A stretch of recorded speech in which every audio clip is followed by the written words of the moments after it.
Hello students. तो जैसा कि आप सभी लोगों का जो एसएससी सीएचएसएल का एग्ज़ाम था वो 2 अगस्त से शुरू हुआ था और 2 अगस्त में आज आ चुका है 10 अगस्त। और 10 अगस्त का जो है फर्स्ट शिफ्ट का एग्ज़ाम है समाप्त हो चुका है। तो जो भी क्वेश्चंस मिल पाए, क्योंकि जैसा कि पता है कि एसएससी जो सीएचएसएल के अंदर है क्वेश्चन ज़्यादा नहीं मिल पाते हैं, या तो स्टूडेंट भेज नहीं पा रहे हैं या फिर पेपर डिफ़िकल्ट हो रहा है, पूरी तरह से पता नहीं चल पा रहा है, लोग याद ही नहीं कर पा रहे हैं। तो जितना भी क्वेश्चन मिल पाता है फिर भी आप लोगों के लिए लेकर के आते हैं। फर्स्ट शिफ्ट का एनालिसिस करवाने वाले हैं। बाकी पूरे दिन का जो ओवरऑल रहेगा तो ऑल शिफ्ट के माध्यम से हम आपको सेकंड, थर्ड और फोर्थ का भी करवा देंगे। चलिए शुरू करते हैं बिना टाइम वेस्ट किए। बस आपको सपोर्ट के लिए वीडियो को लाइक, शेयर और सब्सक्राइब जरूर कर लेना है। पहला क्वेश्चन है कि हरिप्रसाद चौरसिया किस वाद्य यंत्र से संबंधित है। अगर हरिप्रसाद चौरसिया की बात कर लें तो बांसुरी इसका राइट आंसर हो जाएगा। कई बार एसएससी एग्जाम के अंदर पूछा गया है कि हरिप्रसाद चौरसिया किससे संबंधित है, तो बांसुरी इसका राइट आंसर हो जाएगा, जिनको 2000 में पंडित हरिप्रसाद चौरसिया को भारत सरकार के द्वारा पद्म विभूषण से भी सम्मानित किया जा चुका है। तो ये क्वेश्चन याद रखना है, क्योंकि जब अवार्ड से रिलेटेड क्वेश्चन पूछते हैं तो ऐसे ही पूछ लिया जाता है कि हरिप्रसाद जो चौरसिया थे उनको पद्म विभूषण जो है वो किस वर्ष दिया गया था। तो इस तरह से यहाँ पर याद रखना है। कुछ और बांसुरी से संबंधित जिसमें कि पन्नालाल घोष, ये कई बार पूछा जा चुका है। राजेंद्र प्रसाद हो गया। तो ये नाम ऐसे हैं कि इनको भी याद रखना है, बांसुरी से ही संबंधित हैं और कई बार पूछे जा चुके हैं। और बाकी अगर बात कर लें तो पंडित रविशंकर जो हैं वो सितार से संबंधित रहे हुए हैं। यहाँ पर पंडित रविशंकर जिन्होंने सबसे अधिक ग्रैमी अवार्ड जीते हुए हैं, जो कि 5 ग्रैमी अवार्ड जीते हुए हैं। और इसके साथ साथ सबसे पहले जो ग्रैमी अवार्ड जीतने वाले भारतीय रहे थे तो वो रहे हुए थे पंडित रविशंकर ही। और वहीं महिला की बात कर ली जाए तो तन्वी शाह थी। हुसैन अहमद यहाँ पर खान पूछा जाता है तो ये शहनाई से संबंधित है। अमजद अली खान अगर पूछा जाए आपका तो ये सरोद से संबंधित है। जाकिर हुसैन पूछा जाएगा तो तबला से हो जाएंगे। तो इस तरह से देखो सभी को याद रखना है यहाँ पर। नेक्स्ट क्वेश्चन है कि 2011 की जनगणना के अनुसार जनसंख्या वृद्धि की दर कितना था। अगर जनसंख्या वृद्धि दर की बात करें, ग्रोथ रेट पूछा गया था तो 17.7% इसका राइट आंसर हो जाएगा, जो कि जनसंख्या वृद्धि दर था।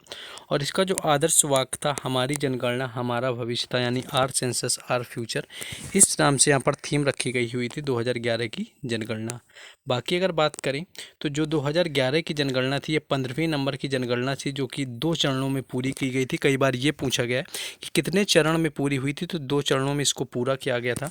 लिंगानुपात की बात करें तो 940 रहा हुआ था, कई जगह 943 देखने को भी मिलता है।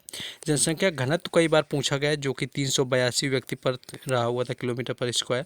साक्षरता दर कई बार पूछी गई तो जो कि 74.404% रही हुई थी। अगर 5 साक्षर राज्य पूछ लिया जाए, सबसे ज़्यादा साक्षर राज्य कौन से थे, कभी कभी सीक्वेंस दे देते हैं तो पहला केरल आता है सबसे अधिक साक्षर, फिर लक्षद्वीप है, फिर मिजोरम आता है आपका, फिर गोवा आता है और फिर त्रिपुरा आता है। तो ये 5 राज्य हैं जो सबसे अधिक साक्षर राज्यों की कैटेगरी में आते हैं। कई बार इनसे भी क्वेश्चन पूछा जाता है। सबसे अधिक लिंगानुपात में केरल, पांडुचेरी, तमिलनाडु, आंध्र प्रदेश, छत्तीसगढ़ आता है, जो कि सबसे अधिक लिंगानुपात वाले राज्यों में आता है। तो यहाँ पर बात कर लें तो देखिए आपका जो जितने साउथ के स्टेट होंगे इनमें ज़्यादातर ही आपका लिंगानुपात देखने को मिलेगा।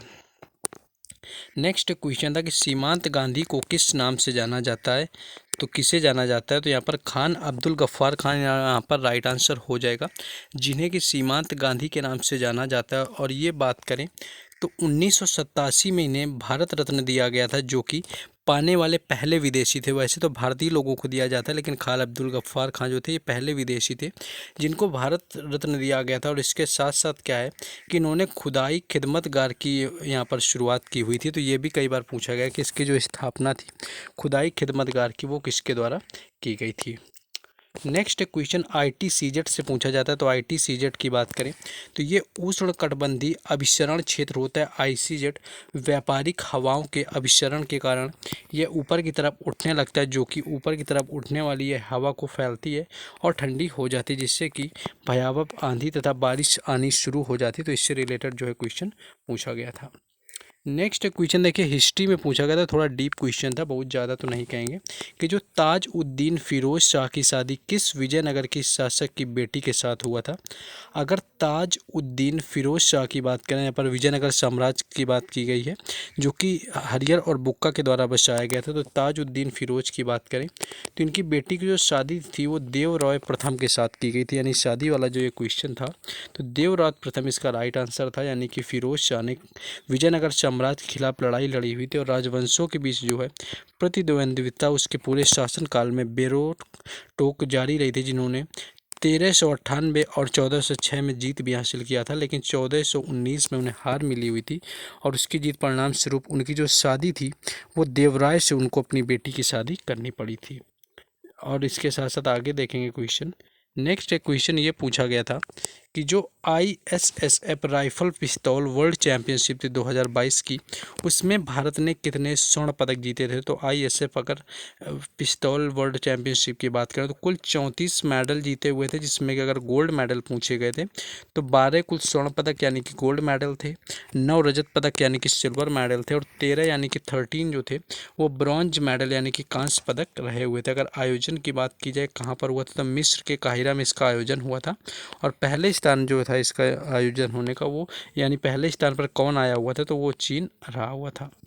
नेक्स्ट एक क्वेश्चन था कि समान रोजगार यानी कि समान मजदूरी जो होता है वो देने का अनुच्छेद कौन सा होता है। तो आर्टिकल 39D यानी कि जो 39D है वो इसका राइट आंसर हो जाएगा। रिपीटेड क्वेश्चन है जो कि पार्ट 4 यानी कि भाग 4 में आता है संविधान के, जो कि बराबर मजदूरी यानी कि जितना भी काम करें उन सभी के लिए बराबर मजदूरी देने का जो है प्रावधान यहाँ पर करता है। नेक्स्ट क्वेश्चन था कि रथ यात्रा किस भगवान के लिए निकाल ली जाती है यानी कि किसको समर्पित होती है।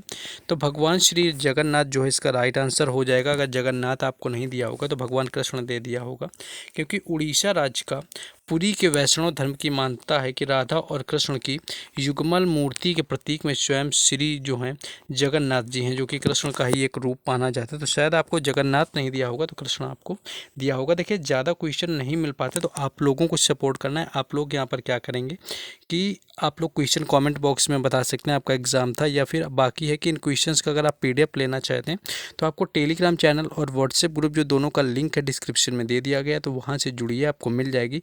बाकी अगर आपने वीडियो को लाइक शेयर और चैनल को सब्सक्राइब नहीं किया तो आपको ज़रूर कर लें, क्योंकि हर एग्ज़ाम का एनालिसिस मिलेगा। पहला क्वेश्चन है कि केरल का नृत्य कौन सा है। तो कथकली इसका राइट आंसर था, जो कि केरल का नृत्य है। और इससे जो संबंधित कुछ लोग थे वो कोटाक्कल शिवरमन, रीता गांगुली, गुरु कुंचुक रूप, ये लोग जो रहे हुए थे इससे संबंधित कलाकार रहे हुए थे। नेक्स्ट एक क्वेश्चन मणिपुर के त्यौहार से पूछा गया था। इसके ऑप्शन तो नहीं मिल पाए कि मणिपुर का त्यौहार कौन सा है, लेकिन बात करें तो मणिपुर में एक लाई हरोबा होता है, चलो हरोबा होता है, कांग महोत्सव होता है, संग्राई महोत्सव होता है, कूट महोत्सव होता है, चिरोबो महोत्सव होता है। ये मणिपुरी नववर्ष के नाम से जाना जाता है। तो ये कुछ नृत्य है मणिपुरी के, हो सकता है कि इन्हीं में से कोई जो है आपको एक ऑप्शन में दे दिया गया और उसी से आपको पूछ लिया गया हो। नेक्स्ट आपके आगे क्वेश्चन नहीं है, इतने ही क्वेश्चन मिल पाए थे। तो ये था आपका फर्स्ट शिफ्ट का एनालिसिस यहाँ पर, जो कि पूछा गया था 10 अगस्त में। बाकी क्वेश्चन आप लोग कमेंट बॉक्स में बताएंगे। और आप अगर PDF परचेस करना चाहते हैं तो आपको सभी को पता होगा, आप कम्युनिटी पोस्ट में जाएंगे, टेलीग्राम में जाएंगे, आपको पेड अगर PDF लेना चाहते हैं अभी तक के अपडेटेड एक्स्ट्रा फैक्ट के साथ में, तो उसके लिए भी नंबर सेव किया गया है। अगर आपको नहीं मिल पा रहा है तो आप कॉमेंट के माध्यम से पूछिए, आपको बता दिया जाएगा।